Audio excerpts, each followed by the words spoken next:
Hello everybody, welcome to my branding lecture for chapter 8. And chapter 8 is going to talk about getting the consumer to go from basically just general brand awareness. I've heard of your brand, maybe it isn't the first one that comes to my mind when I think about a category of brand. So we're going to take the consumer from general brand awareness to what we call brand insistence.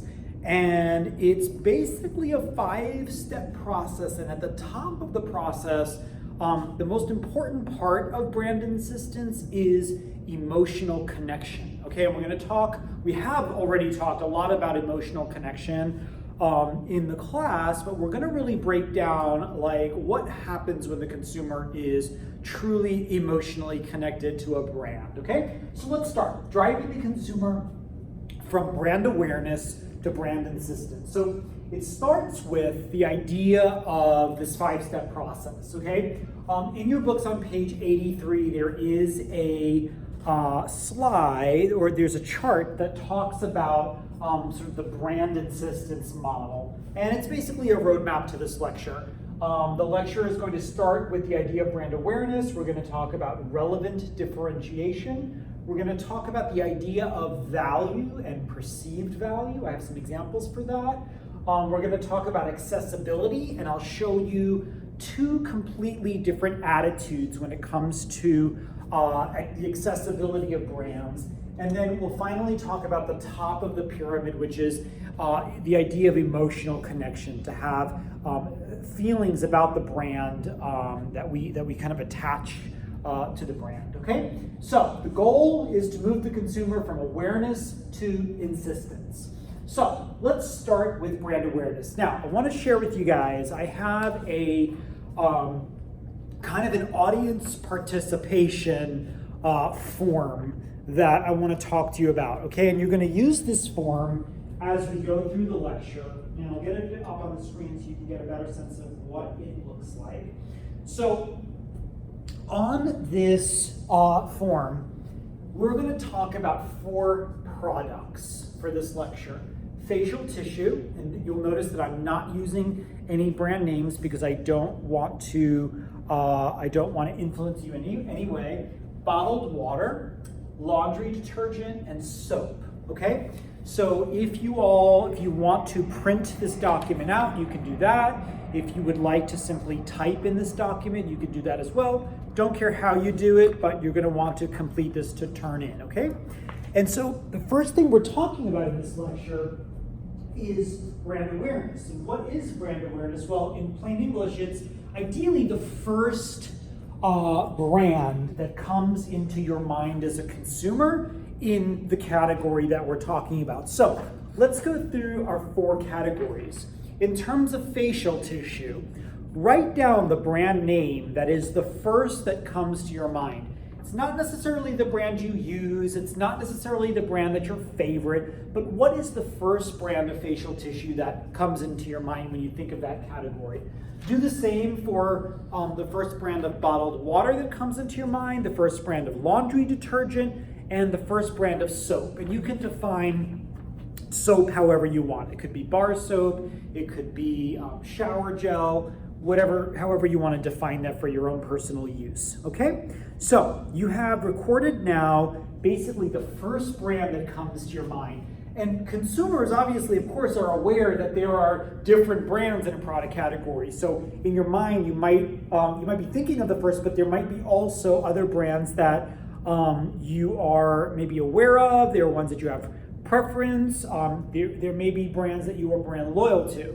But what is the first brand that comes to your mind? Consumers should be able to identify not just the individual product, but maybe the family of products that brand offers. Identify the benefits. We're going to talk about the key benefit of each of these product categories, like what is the benefit of facial tissue. You know, some people might say that it's softness. Some people might say it's durability, right? It should hold up to, a big sneeze. Same with laundry detergent, the one that comes to my mind is stain removal, and somebody else might say something like, a certain signature scent. Some brands are more about the stain removal component. Some brands are more about maybe the scent that they impart on your clothing. So you have now recorded the brands that you are the most aware of. The first that comes to mind in terms of facial tissue, bottled water, detergent, and then soap. Interestingly, the author of your book talks about the most recognizable symbols in the world. And these three symbols are certainly brands unto themselves. The most recognized symbol in the world is the Olympic rings, the 5 Olympic rings. The most identifiable, most readily aware most people are. The second is the Christian cross, and the third is the golden arches of McDonald's. So kind of interesting to see what, how brand awareness spans multiple cultures, languages, customs, etc. Okay, so the second piece of kind of building this ladder from brand awareness all the way to brand insistence is the idea of relevant differentiation. And in a nutshell, it's what's the one or two things that really sets one brand apart from the other, and what can that brand deliver on? So it's kind of the leading edge indicator of profitability today and market share tomorrow. And this one benefit, this one relevant differentiator, it could be image related, it could be values, it has something to do with political or economic or social values. It could be some kind of usage experience. It might be the customer service experience that's attached to the brand.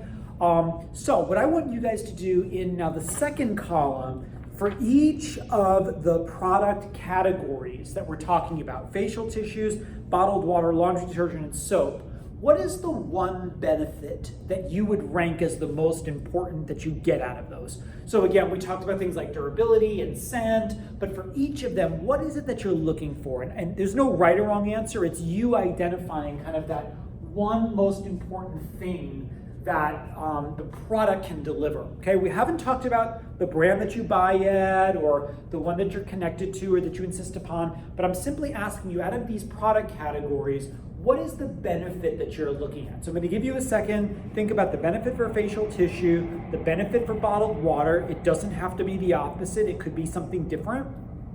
The benefit of laundry detergent that you use, and the benefit of soap. Go ahead and record each of those in the second column of your little chart, okay? While you're doing that, I'll set up our third topic, which is both value and pricing. And value is an interesting conversation because value doesn't always have to do with price. In fact, value can sometimes be not financial at all, but it can come in many different ways. So value is basically a brand's ability to deliver what the customer is looking for at the price that the consumer is comfortable paying. And that can really mean something different for every type of consumer. Regardless of how inexpensive or expensive, how high-end or low-end, a brand obviously has to stand for some kind of value. And I have a bunch of different examples to kind of show you on the low end and the high end of all of this. So here's an example of denim. It's probably going to be hard to see my presentation on the video, but I also have uploaded these slides on Jupyter for you. So if you want to look at them full screen, you can certainly do that. But look at how denim pricing across the industry, retail pricing, is so different, right? I mean, you could buy a pair of Lee jeans full price for around $20, a pair of Gap jeans for around $59, a pair of Levi's jeans around $69, $79, a pair of Seven for All Mankind jeans around $169, and then maybe a pair of like designer jeans like Roberto Cavalli for somewhere between $450 to over $1,000, right? And for each of these target audiences, the brand's value is something different. At the lower end, it may physically be that the price is the best bang for the buck. At the higher end, it may be more of an experiential benefit, right? The benefit may be that the brand reflects maybe a socioeconomic class that we're striving to become a part of or be seen as a part of. So value can mean many different things, and it doesn't always necessarily mean the pricing itself. Netflix was a really interesting case study. And yes, I've got the old school Netflix. If you don't remember, before Netflix was a streaming service, it was actually kind of like a Redbox via the mail, where you received your DVD and you mailed it back, and then the next one came and you kept an online queue of everything that you wanted to watch. I know that probably sounds really crazy to you. And during the kind of early days of Netflix, as it began to really become popular and catch on, and this was long before the phrase Netflix and chill, Netflix decided that it was going to raise its subscription price by exactly $1. And what happened was that $1, a $1 increase, took the consumer from a pricing category that they were comfortable with to one that they were no longer comfortable with. And had the increase been maybe 50 cents or 60 cents, there would have been very little, maybe attention paid to it, there would have been little backlash. But the dollar got the consumer out of a price zone that they deem value is there for and that they're willing to pay. And that is called reference price zones. And maybe it's on my next slide, reference price zones. And in a nutshell, the point that the author is trying to make is that consumers are generally very price insensitive. We are not sensitive to price, to price points, to pricing in our comfortable reference zones.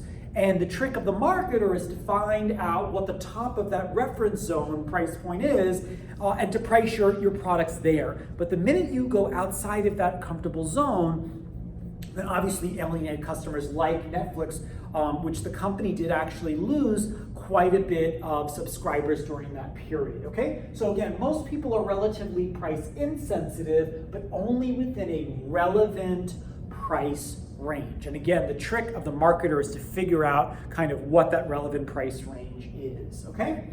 Now, I want to go over some price segmentation examples. What is price segmentation? So we talked last week about the consumer, right? And we talked about segmenting the consumer. We imagined like a dish that represents like the population of the United States. And if we were to break that dish on the floor, each shard of the dish would represent a homogeneous consumer group, a group of people that are of similar age bracket and income bracket and socioeconomic bracket, class, maybe race, maybe even region of the United States, and they have really, really, really similar needs so that we can grossly stereotype kind of what price points they're comfortable paying for things and what types of things they'd be interested in, what they do and where they eat and what kind of car they drive and what kind of restaurants they eat in. So that would be a consumer segment, right? So these are pricing segments. And there's a few ways to look at how different brands segment their pricing. By time, by location, by volume, by product attribute, by bundling, and by consumer segment. So let me go through these and give you kind of an example for each. The first one is segmenting by time. So let's think about the typical hotel. You guys know I stayed in a hotel during my home renovation, and we stayed here in the Dallas Market Center. And I will tell you, during market week, the rate that people were paying for the exact same room that they would pay in non-peak times, non-market week times, was considerably higher, in some cases double. So, let's say a $125 room would go for $250 or $275 a night.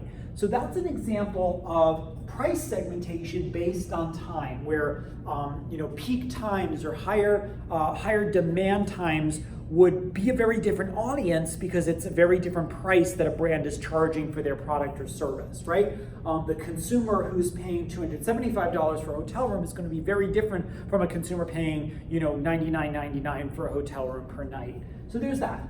The second thing is by location. So let's think about your typical concert, right? There's a big price difference between kind of the VIP package in the front of the venue versus the nosebleed in the third tier of mezzanine. And conversely, there's also a very different consumer, right? The consumer who is going to get online and buy that ticket the minute that the tickets go on sale and pay, $600, $700, $800 for a concert ticket is a very different audience than the person who might be booking that concert ticket later and sitting in mezzanine and maybe paying $50 for a concert ticket. It's the exact same show, it's the same brand, it's the same venue, but it's two very different consumers segregated by, in this case, by location, right? Orchestra versus mezzanine. A third idea is the idea of by volume. So, the consumer who buys one of something is a very different customer from the business who buys in volume, in bulk, thousands of something. And the way we're going to speak to them, the way we're going to market to them, the type of language we're going to use, the types of benefit that we might choose to market is going to be very different based on, a larger order that's a business-to-business transaction versus a business-to-consumer transaction. So there's that. Another thing is by product attribute. So let's think of, nearly any airline in the industry. You've got first class and coach, right? And some airlines like to differentiate that little bit of the front of coach, calling it premium economy. Some companies call it Comfort Plus. I'm trying to think of the different brands like American versus Delta. So again, it's the same flight on the same brand of airline going to the same place, but the experience is really different. And obviously the price of the ticket is going to be very different based on whether you're sitting in coach versus first class. And various parts of coach are going to be associated with different pricing. So there's that. The other thing is price bundling. So the most stereotypical example I can give you is like the value meal at McDonald's, right? If you were to order the burger, the fries, and the drink individually, it would cost you more retail price than it would be to purchase the bundle. Let's think about companies like your cable company that offers cable and internet. Let's think of insurance companies that offer car insurance and personal liability insurance and homeowners or renters insurance. So they're going to pass on a discount to you if you bundle and buy more services to them, right? Built-in business. So there's that, pricing based on product bundling. And then finally, the last thing that I want to talk about is the idea of pricing, sometimes the same product, based on different consumer segments. So let's talk about like the luxury consumer market versus more of like an economy-oriented market. The example I'm going to use is the Birkin bag. The Birkin bag is, I think you all know what the Hermes Birkin bag is. It's a great example of one of the most probably luxurious products on the marketplace. And it is absolutely for an image and status-oriented consumer. The pricing is, well, quite frankly, you're going to see in a video in a second, it may surprise and shock some of you, okay? So what I'm going to ask you to do before we move on to that video is let's go back to your little roadmap chart for the lecture, and we're going to work now on the third column, okay? So in the third column, what I want to know from you, even though the point of this part of the lecture is to impress upon you that value does not necessarily mean price, but what I am asking you in this third column is, what is your reference price zone? So let's remember what reference price zone means.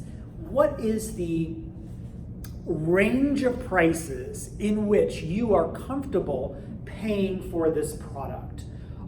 So, if you can define it, you may be talking about one box of facial tissues, an individual one. You may buy a 6-pack or a 3-pack. So let me know, kind of qualify what we're talking about, and then what is that range of pricing? Is it, $1 to $4? Another response may be, I don't know. Maybe you are you're so price insensitive that you don't pay attention to the pricing of these products or one of these products, and you just buy it based on either the brand or the availability of it or the location. We're going to get to that stuff in a minute. But what I'm asking you again in the third column is, what are your reference price zones? What is the range of prices that you are comfortable and willing to pay for this product? Not asking you about the brand that you buy, just for this product category, what are you willing to pay? Okay, go ahead and fill in that column. That is column number 3, value and pricing.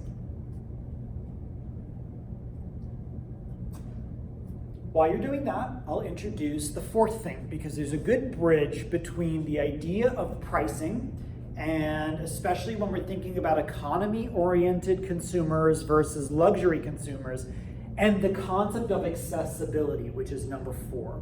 So in a nutshell, accessibility is just how much distribution the product enjoys, how much it gets, okay? And there's pretty much 3 kind of philosophies about distribution: open, limited, exclusive. Open distribution is generally a wholesaler or a distributor who pretty much sell their product to any retailer that will carry their product, right? Complete open distribution. If you think about lots of the brands in the grocery store, you can find those brands like a Coca-Cola across every single grocery store, and then in many other formats of retail and restaurant and food service that isn't a grocery store. So, there is probably almost nowhere that Coca-Cola will not distribute its product to. That's open distribution. Limited distribution is a brand that says we will only sell to a certain type of retailer or only to a certain type of retailer in a region. Or we want to control how we're distributing our products, or there are rules or limitations to where a product can be sold. Exclusive means that a company has a really kind of tight rein on where its products are sold, almost to the extent sometimes where they will limit, to kind of drive demand, they'll limit the product availability. Okay, so I want to use 2 examples on the polar opposite ends. And I'm going to use Coca-Cola and the Birkin bag from Hermes. I'm going to show you a quick clip on the Birkin bag in case you're not familiar with it. I don't need to give you the YouTube address to this because it's not all that important. You can just kind of listen to it on my video. But I want to give you a sense of the philosophy that a company like Hermes has about accessibility of its products versus a quick case study I want you guys to read about Coca-Cola. We'll talk about that on the next slide. And Coca-Cola could not have a more different attitude about distribution of products. So let's watch this video first and see what this is all about.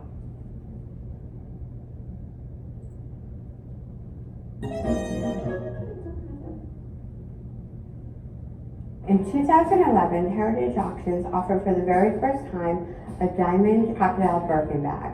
At that time, it set a world record. The diamond crocodile bags are incredibly special because Hermes produces a very small amount of these bags each year. At that time, the bags retailed at $160,000. Since then, the bag has increased in value in the boutique, but we still see record-breaking prices for the diamond crocodile bags. Also, there is diamond crocodile Kelly bags, which are also extremely coveted as well. A recent study has shown that an investment in an Hermes Birkin bag over the past 35 years has beaten both the S&P 500 and gold.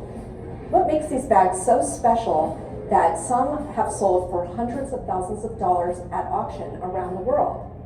Hi, I'm Carrie Coolidge at Barron's Penta Magazine, and today I'm with Diane D'Amato, the Director of Luxury Accessories at Heritage Auctions. Diane, who's also an Hermes expert, is going to explain to us why these bags are so highly coveted around the world, which bags are the best bags to invest in, and how you can get your hands on one. What makes the Birkin and the Kelly bags so special is that they are 2 of the most iconic, most coveted bags in the world. It can take anywhere between 18 to 24 hours to make a bag, with the handle taking 4 to 6 hours alone to make the bags. They are very, very difficult to come by, and you simply can't walk into a boutique and buy a Birkin or a Kelly bag. You need to be an incredible client of the house and really develop a relationship with the sales associates so they understand what you're looking for. Hermes creates bags in numerous different types of materials, leathers. One of the most popular leathers is the Togo leather. It's this small grain leather. There's also Clemence leather and Epsom leather. What's highly desirable is the Porosus crocodile. Each skin, as you know, is different, smaller scales, larger scales, and it's really a preference of choice for the client. Okay, so I'll cut it off there, but you get a sense of the theme behind a product like the Hermes Birkin bag and the Kelly bag, which is, in a nutshell,